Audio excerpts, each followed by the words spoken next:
cadre de nos activités de stratégie et d'ingénierie de la connaissance correspondante, nous sommes souvent confrontés à des problématiques liées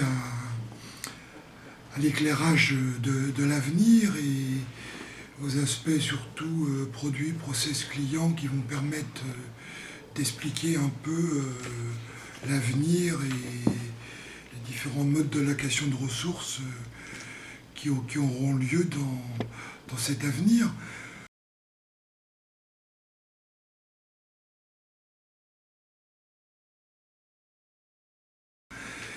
Alors émettre des conventions de début de jeu, parce que ça nous évite de refaire le monde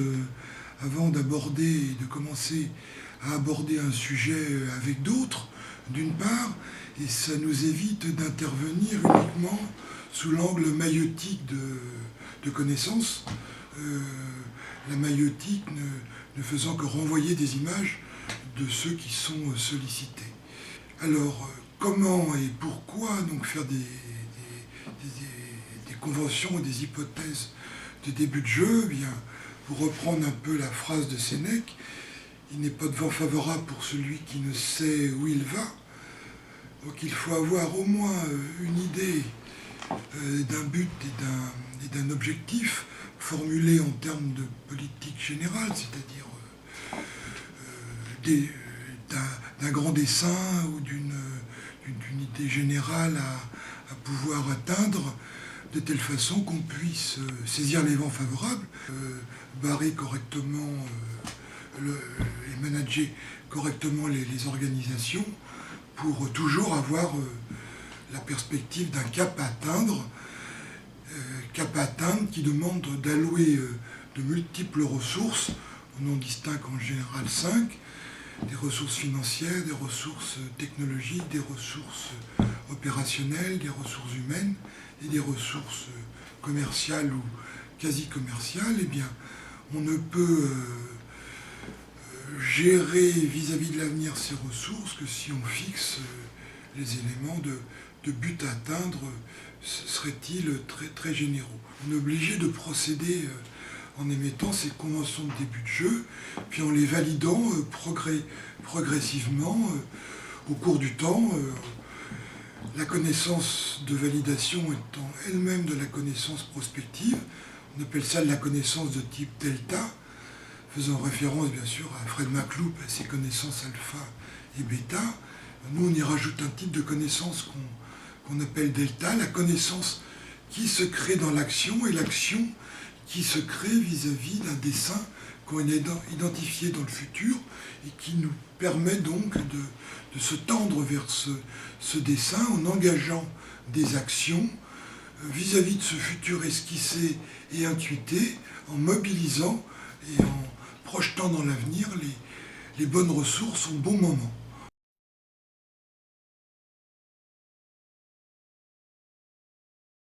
On avait commencé à se rendre compte que les sous-traitants devenaient des systémiers, devenaient des intervenants à valeur ajoutée. Donc ils étaient capables de prendre des modules entiers de réalisation d'une automobile qui comprend entre 30 et 50 modules suivant le critère et les mailles du filet qu'on met en place pour les interpréter. Et ces modules devant être assemblés ensuite avec les bonnes interfaces pour créer les automobiles. C'est l'époque où les constructeurs automobiles ont intuité qu'ils allaient devenir des créateurs d'automobiles, pour reprendre une expression devenue célèbre du groupe Renault. Ensuite, bien, pour allouer les ressources dans le futur, créer des plateformes d'ingénierie, créer des plateformes modulaires, créer le bon réseau de partenaires systémiers à valeur ajoutée. C'est un ensemble d'éléments qu'oriente en termes de management stratégique et de prospective stratégique, donc les différents éléments contenus de l'intuition créatrice de départ. Bien entendu, procéder de cette façon, c'est avant tout un concept pour les organisations, mais c'est un concept qui s'applique soit ce que Pierre Massé appelait il y a quelque temps déjà le jeu entre les hommes, c'est-à-dire qu'il nous faut pouvoir réguler des jeux de partenariat, des jeux d'acteurs entre des individus qui participent à un même projet. Et pour régler ce jeu entre les hommes, il faut d'emblée créer des conventions de début de jeu, sinon on a affaire à des systèmes qui éclatent progressivement, qui se balkanisent et qui ont tous les défauts de la balkanisation, qui est un système à conflit non pas positif mais négatif, qui aboutit à une stagnation et en tout cas à une destruction de valeurs. L'essentiel, c'est d'arriver à s'engager dans l'action, parce que seul l'engagement dans l'action permet de créer de la connaissance delta, de la connaissance qui s'évalue par écart par rapport à ce qu'on voulait faire, ces écarts pouvant être tels qu'ils conduisent à remettre en cause ce qu'on appelle par ailleurs des invariants opératoires ou des éléments d'ajustement suivant des horizons plus ou moins longs. Enfin, ce rapport à l'action qui pose que l'action est en fait la genèse des connaissances et que cette genèse des connaissances suppose des systèmes dynamiques pour pouvoir l'appréhender et en maîtriser la plupart des aspects pour arriver à ce qui nous intéresse, c'est-à-dire faire de la prospective pour identifier les champs possibles de création de valeurs collectives, de valeurs sociétales, de valeurs financières, de valeurs spécifiques à tel ou tel type d'organisation. Tous les phénomènes de création de valeurs sont liés à le déclenchement de mécanismes qui vont provoquer l'action,